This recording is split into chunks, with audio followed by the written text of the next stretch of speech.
இந்த வாட்டி என்னோட கொல்லூர்ல ஸ்பெஷல் என்னன்னா 63 நாயனார். அற்புதமா அவ ஒவ்வொருத்தரோட படைப்பும் அந்த வாழ்க்கையில இருக்கிற சில சம்பவங்களையும் சேர்த்து ரொம்ப அழகா இது அமைஞ்சிருக்கு.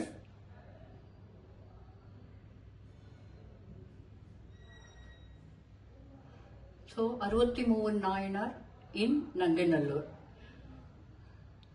இது 3D ஃபார்மேஷன்னாக்கா பின்னாடி சுவாமிகள் எல்லாம் தனித்தனியா ஓட்ட வச்சு ஒரு சிவலிங்கம்னாக்கா அந்த சிவலிங்கம் நிஜமாலுமே ஒரு சிவலிங்கத்தை ஓட்ட வச்சு அப்புறம் கீழ் எல்லாமே அந்த பூக்களை உண்டாக்கி அப்படியாக ஒரு அட்டையை தொட்டு பார்த்தேன்னா அது உங்களுக்கு பின்னாடி ஷேடு தெரியறது பாருங்க. அதனால இந்த மெத்தட்ல அதை பண்ணியிருக்கேன். ஸோ இந்த ஸ்டோரியும் இம்ப்ளை ஆகிற மாதிரி இருக்கும். அட் த சேம் டைம் அந்த ஒவ்வொரு சாமியும் ரொம்ப அழகா திருநாளை போவார். கோவிலுக்கு வெளியில நின்று கும்பிடுறார், நந்தி நகர்ந்து இருக்கிறது.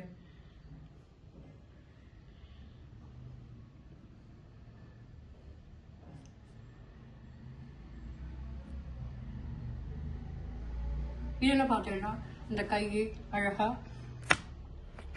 இது பின்னாடி இருக்கும், அதுக்கு முன்னாடி பூக்கள் செடிகள்லாம் இருக்கும். ஸோ இந்த லேயராக இதை இந்த மாதிரி செஞ்சுருக்கோம். லேயராக பின்னாடி பெயிண்டிங் எல்லாம் கொடுத்து அந்த கதையோட ஓட்டத்தோட நம்ம இதுக்கு சொல்லியிருக்கோம். ஸோ 63 நாயன்மார்களோட பேர் கூட அவ்வளவா நம்மளுக்கு தெரியாது. நந்தனார், அப்புறம் கண்ணப்பர், அப்புறம் சில பேரோடது தெரியும். பட் அத்தனை பேரும் ரொம்பவே சண்டிகேஸ்வரர், குங்குலிய நாயனார் ஒரு கைத்தாலே சிவனை கட்டி போட்டுட்டார்.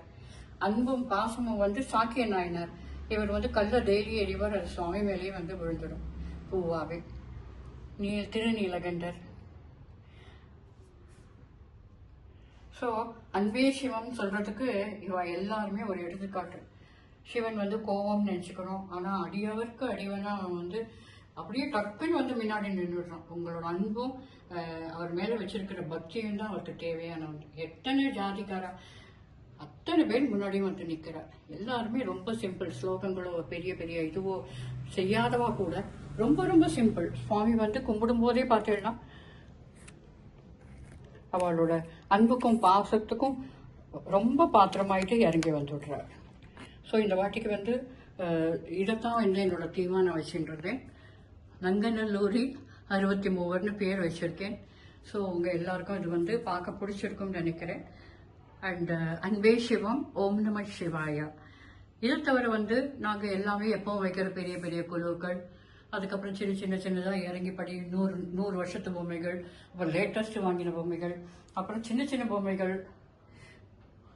ஆக குழுன்றது பொம்மைகளை வச்சு மாத்திரம் நம்ம செய்யற விஷயம் கிடையாது. இது நிறைய விஷயங்களை இம்ப்ளை பண்றது நம்மளோட கலாச்சாரம், நம்மளோட பல விஷயங்களை